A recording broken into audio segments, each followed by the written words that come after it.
Bonjour, nous sommes le dimanche 1er mai, il est 13h30 et je poursuis mes cogitations sur le nouveau modèle que je viens de pondre en quelque sorte, c'est-à-dire euh, une nouvelle lecture du cycle de 7 ans.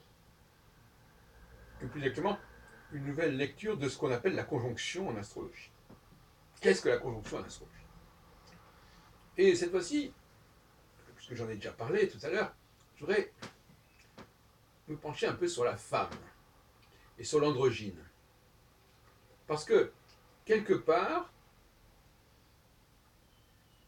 le discours du livre de la Genèse, dans ces 2 premiers chapitres, pourrait constituer un commentaire du cycle de 7 ans. Vous savez que le cycle de 7 ans n'est pas étranger au livre de la Genèse, puisque, pour des raisons qui sont un peu différentes, mais le songe de Pharaon, interprété par Joseph, l'hébreu, fils de Jacob, un des 12 fils de Jacob, c'est quand même les 7 vaches grasses et les 7 vaches maigres. Et c'est les 7 ans, 2 fois 7 ans. Je passe, parce que ça c'est pas exactement ça. Enfin, je montre quand même qu'on est quand même dans une connotation intéressante. Alors, premier chapitre de la Genèse, Adam est créé mâle et femelle. Si on traduit symboliquement soleil et lune, on parle de la conjonction soleil et lune, en fin de compte. On parle de la conjonction, tout simplement. Il est dans la conjonction. Et Dieu est dans la conjonction. C'est-à-dire qu'il est dans la totalité. Et puis, chapitre 2, Dieu, Elohim, Dieu dit, mais Adam, il est quand même seul, dans son état conjonctionnel, si on peut dire. Ouvrons-le, dotons-le, en quelque sorte, je ne dis pas d'un phallus, de façon à ce qu'il puisse produire des enfants, non plus en les portant, mais en les faisant porter par la femme. C'est la fameuse relation entre Isha et Ish.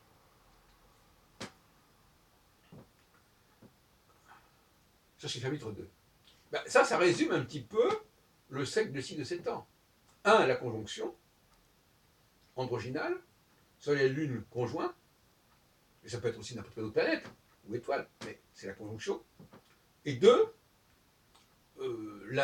le mi-point entre 2 conjonctions, où là, visiblement, les 2 facteurs ne sont plus collés l'un sur l'autre.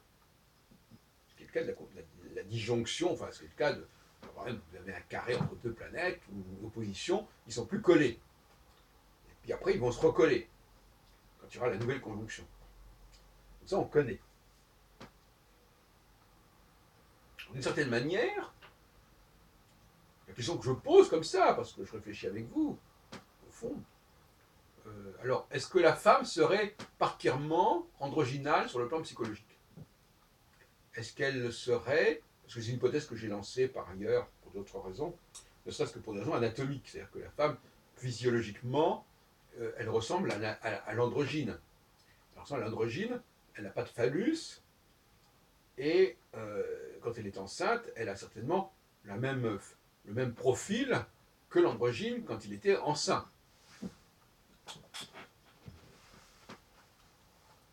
Et enceint, ça veut dire aussi, en français, quelque chose qui est fermé sur lui-même, et c'est clos, une enceinte. Une enceinte. La femme enceinte, c'est une femme qui est fermée, c'est-à-dire qui n'a plus besoin de l'autre, elle se suffit à elle-même. Elle devient un monde à elle-même. Et donc, la question est de savoir si psychologiquement, la femme a cette tendance profonde, à cette autosuffisance. Bon, c'est une question que je me pose depuis pas mal de temps. Et inversement, est-ce que l'homme, lui, est particulièrement ouvert au monde? C'est-à-dire qu'il il n'est pas du tout dans un processus d'autosuffisance. Il va vers les autres, il leur demande de l'aide, il les emploie, il les utilise, il est dans une complémentarité, il ne cherche pas à tout faire tout seul. Mais on peut penser que la conjonction va féminiser l'homme. Et que la disjonction va masculiniser la femme. Qui complique un peu la perception des deux sexes.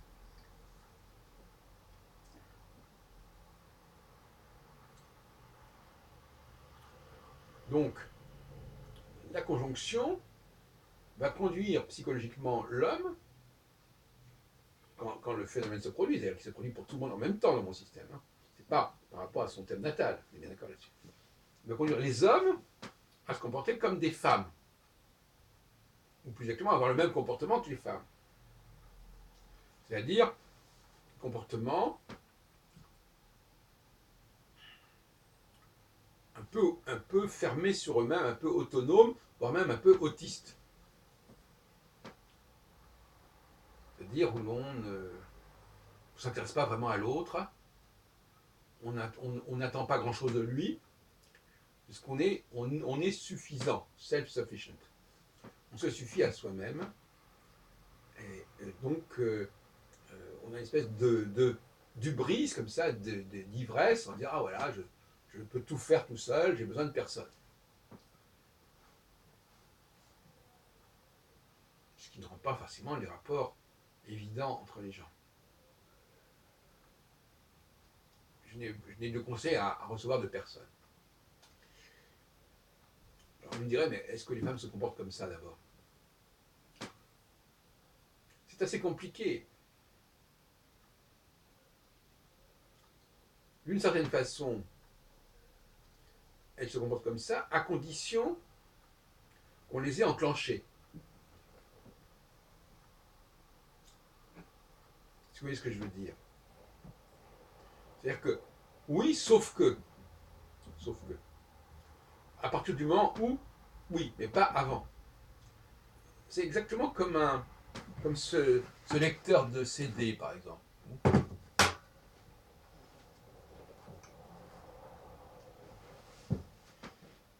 Il est autonome à partir du moment où j'ai mis le CD dedans.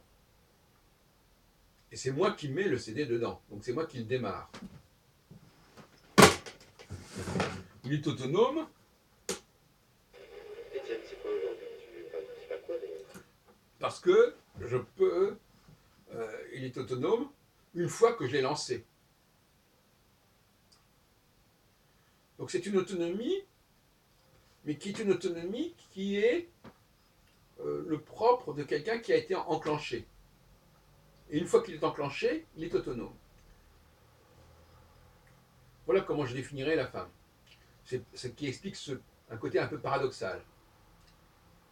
Vous savez que c'est comme quelqu'un, par exemple, voyez-vous, il est autonome, on lui donne un truc à lire, ah ben à partir du moment où il commence à lire, il ne faut plus l'arrêter. C'est ça l'autonomie. Mais cela dit, il faut quand même lui donner quelque chose à lire. Il faut lui donner un matériau à traiter, du grain à moudre.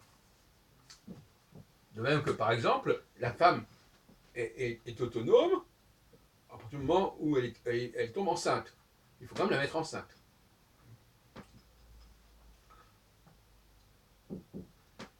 Alors, c'est pour ça que je dis, effectivement, il y a une sorte d'autosatisfaction en phase conjonctionnelle. C'est-à-dire que ça roule tout seul, mais il y a eu quand même un stimulus, il y a quand même eu un mouvement qui a fait que ça a commencé à se mettre en place. Il a fallu faire démarrer le processus. En revanche, en phase de mi-point, de disjonction, lorsque le facteur mobile est à égale distance des facteurs fixes avec lesquels il se met en conjonction, en l'occurrence deux étoiles fixes royales qui sont séparées d'environ 90 degrés. Et donc c'est à 45 degrés de l'une et de l'autre, en quelque sorte. C'est très grossier, parce qu'en réalité, ça tourne entre 60 et 60 degrés. Alors, à partir de ce moment-là, la disjonction fait que là, c'est plutôt la rencontre. Donc c'est pas le début, c'est plutôt le début et pas la fin. Parce qu'en fin de compte, le paradoxe, c'est que l'état androginal, c'est plutôt un état terminal. C'est le moment où les deux facteurs se rencontrent. Donc, à un moment donné, avant de se rencontrer, ils n'étaient pas ensemble. Donc, ils se rencontrent. Donc, la conjonction, c'est peut-être pas du tout l'état terminal, l'état originel. Vraiment ce que j'ai pu dire dans d'autres vidéos. C'est peut-être un état d'achèvement, de terminal. Alors que la disjonction, c'est un état de commencement. Autrement dit, pour parler en termes astrologiques, qui ne sont pas tout à fait les miens, l'opposition serait, ou la quadrature, ou le semi-carré, seraient des moments de démarrage de quelque chose. C'est-à-dire que démarrage, c'est-à-dire que déjà la mise en place du couple, l'établissement d'un couple qui n'est pas encore uni, qui n'est pas encore marié, qui n'est pas encore fusionné. Et ce couple, il arrive à son aboutissement, c'est-à-dire il arrive au bout, en phase conjonctionnelle. Et puis après la phase conjonctionnelle, qui est un petit peu, si on veut, le solstice d'été, ben, ça finit par le couple ça finit par il va y avoir un renouvellement du couple, il va y avoir une recherche peut-être d'un nouveau partenaire, ou d'une nouvelle, ou alors tout simplement d'un nouveau démarrage du couple, vers un nouveau projet, vers un nouvel enfant, etc. Voilà. Donc en conclusion, l'idée même que la conjonction soit un commencement fait problème. Les gens ne commencent pas par être ensemble. Ils se mettent ensemble, ils se rencontrent, ils se mettent ensemble, etc., etc. C'est un long processus. Donc, identifier la conjonction à un commencement, ça n'a pas tellement de sens. C'est vrai que on est piégé parce qu'il y a la nouvelle lune, qui correspond à la conjonction du Soleil et la Lune. Donc il y a le mot nouvelle lune, nouveau départ. Mais en réalité, la nouvelle lune, c'est plutôt un point d'arrivée. C'est plutôt la mort que le commencement. C'est la mort, c'est une dynamique qui arrive à son terme, qui se close sur elle-même. Et donc il y a quelque chose qui aboutit, effectivement. Il y a un aboutissement. Mais un aboutissement, c'est pas un commencement, je comprends du contraire. Bon. Donc là, il y a un contresens majeur au niveau des astrologues qui aurait tendance, et moi-même, vous savez, je suis piégé par tout ce que les astrologues ont pu dire à mon époque, pendant la période de formation. Vous savez, on a beaucoup de mal à se dégager des propos qui sont tenus ou qui ont été écrits par les uns et par les autres. Il faut parfois des décennies pour pouvoir se dégager. Par exemple, pour m'intéresser aux étoiles fixes royales, il m'a fallu près de 40 ans. Enfin, il m'a fallu une bonne trentaine d'années, parce que c'était un schéma qui n'existait pas dans ma formation. Eh bien, c'est pareil, là, la conjonction, oui, le départ, le commencement, etc. Ben non, non. Quand on y réfléchit sereinement, la conjonction ne peut pas être un commencement. C'est pas la première rencontre du couple, où les gens sont encore un peu étrangers l'un à l'autre, où ils font connaissance. La conjonction, c'est le moment de l'aboutissement. C'est le moment où il n'y a plus rien à attendre, où tout est arrivé à son terme.